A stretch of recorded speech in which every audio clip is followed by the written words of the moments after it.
அனைவருக்கும் வணக்கம். இன்றைக்கி நம்ம ஆன்மீக பகுதியில் என்ன பார்க்க போகிறோம் அப்படின்னு பார்த்தீங்கன்னா, சுந்தரகாண்டத்தின் மகிமையும் அதனால் ஏற்படக்கூடிய நன்மைகளை பற்றி தான் பார்க்க போகிறோம். ஒரே நாளில் சுந்தரகாண்டம் முழுவதையும் படிப்பதன் பெருமையை 1000 நாக்குகள் படைத்த ஆதிசேஷன் கூட விவரித்து கூற முடியாது என்று உமாவாசங்கீதையில் பரமேஸ்வரனே கூறியுள்ளார். ஒரு சமயம் காஞ்சி பெரியவரிடம் ஒரு மனிதன் எனக்கு ரொம்ப வயிற்று வலி, தாங்க முடியாத வயிற்று வலி இருக்கிறதாகவும் எல்லா டாக்டர்கிட்டையும் பார்த்துட்டேன், அதை குணப்படுத்தவும் முடியல அப்படின்னும் போயிட்டு அந்த பெரியவர்கிட்ட சொல்கிறாரு. காஞ்சி பெரியவர்கிட்ட சுந்தரகாண்டத்தை தினமும் சாப்பிடும் முன்படி என்றார். அதன்படி அந்த நபரும் பாராயணம் செய்து வர அவருக்கு வயிற்று வலி பறந்து போய்விட்டது.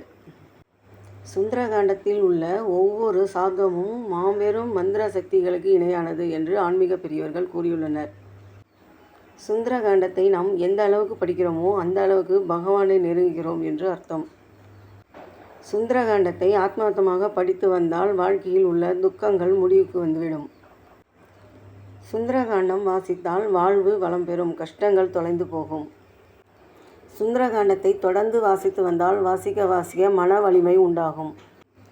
சுந்தரகாண்டத்தை முறைப்படி வாசித்தால் காலதாமதமான திருமணம் விரைவில் கைகூடும், கவலைகள் மறந்து போய்விடும். சுந்தரகாண்டம் படித்து அனுமனை வழிபட்டு வந்தால் அறிவு, ஆற்றல், புகழ், குறிக்கோளை எட்டும் திறமை, துணிச்சல், ஆரோக்கியம், விழிப்புணர்வு, வாக்கு சாதுரியம் போன்றவற்றையும் பெறலாம். சுந்தரகாண்டத்தை மனமிட்டு படித்தால் பாவம் தீரும், முடியாத செயல்கள் முடிவுக்கு வந்துவிடும். ஆஞ்சநேயருக்கு வடை வெண்ணெய் வைத்து நெய் தீபம் ஏற்றி சுந்தரகாண்டம் படித்து வந்தால் குழந்தை பாக்கியம் உண்டாகும். ராமநவமி அன்று விரதம் இருந்து ராமருக்கு துளசி மாலை அணிவித்து சுந்தரகாண்டம் படித்து வந்தால் வாழ்வில் அமைதி பெறலாம். ராமனுடன் மறுபடியும் வாழ முடியும் என்று நம்பிக்கையை சீதைக்கு கொடுத்தது சுந்தரகாண்டம்தான். எனவேதான் கருவுற்ற தாய்மார்கள் சுந்தரகாண்டம் படிக்க வேண்டும் என்கின்றார்கள். 7.5 சனி, அஷ்டமத்து சனி திசை நடப்பவர்கள் தினமும் சுந்தரகாண்டம் படித்து வந்தால் துன்பங்களிலிருந்து விடுபடலாம்.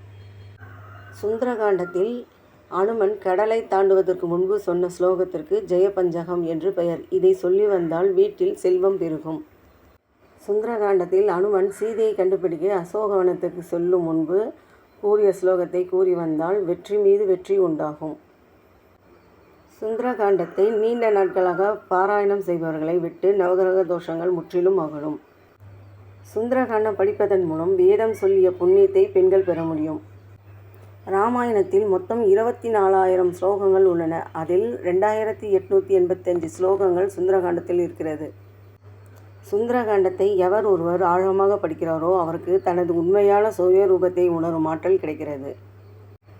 சுந்தரகாண்ட பாராயணம் நமது ஊழ்வினையால் ஏற்படும் நிம்மதி சீர்குலைவை சரி செய்து விடுகிறது.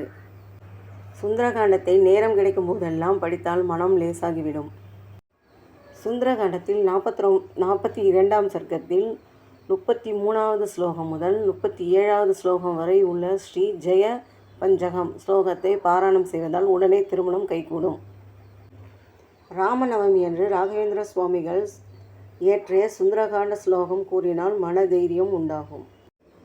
ஒரு பெண் கருத்தரித்த நாள் முதல் 9ஆம் மாதம் வரை நாள் தவறாமல் சுந்தரகாண்டம் படித்து வந்தால் சுகப்பிரசவம் உண்டாகி குழந்தை ஆரோக்கியத்துடன் பிறக்கும் என்பது ஐதீகம். கர்ப்பிணி பெண்கள் குறைந்தது 5ஆம் மாதத்தில் இருந்து சுந்தரகாண்டம் படித்து வந்தால் பிறக்கும் குழந்தை ஆன்மீக சிந்தனை உள்ள குழந்தையாக பிறக்கும். சுந்தரகாண்டத்தை ஆத்மார்த்தமாக படித்தால்தான் முழு பலனும் கிடைக்கும். சுந்தரகாண்டம் மிகவும் வலிமையானது. அதை வாசிப்பவர்களும் வலிமை தரக்கூடியது. சுந்தரகாண்டம் படிக்கும் நாட்களில் உறுதியாக அசை உணவுகளை தவிர்க்க வேண்டும். வீட்டிலும் அசை உணவு தயாரிக்கக்கூடாது. சுந்தரகாண்டத்தில் காயத்ரி மந்திரத்தின் அளவற்ற சக்தி உள்ளதாக கருதப்படுகிறது. பூஜை அறையில் விளக்கேற்றி வைத்து அந்த அறை முன்பு அமர்ந்து சுந்தரகாண்டம் படிப்பது மிகவும் நல்லது. இந்த மாதிரி சுந்தரகாண்டத்தின் பெருமையை சொல்லிக்கொண்டே போகலாம். அனைவரும் சுந்தரகாண்டத்தை பாராயணம் செய்து அந்த இறைவனின் அருளை பெறுமாறு வேண்டிக் கொள்கிறேன்.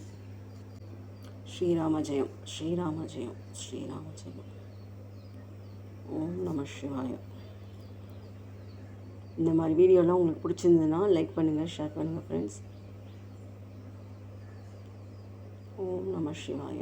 ஸ்ரீராம ஜெயம்.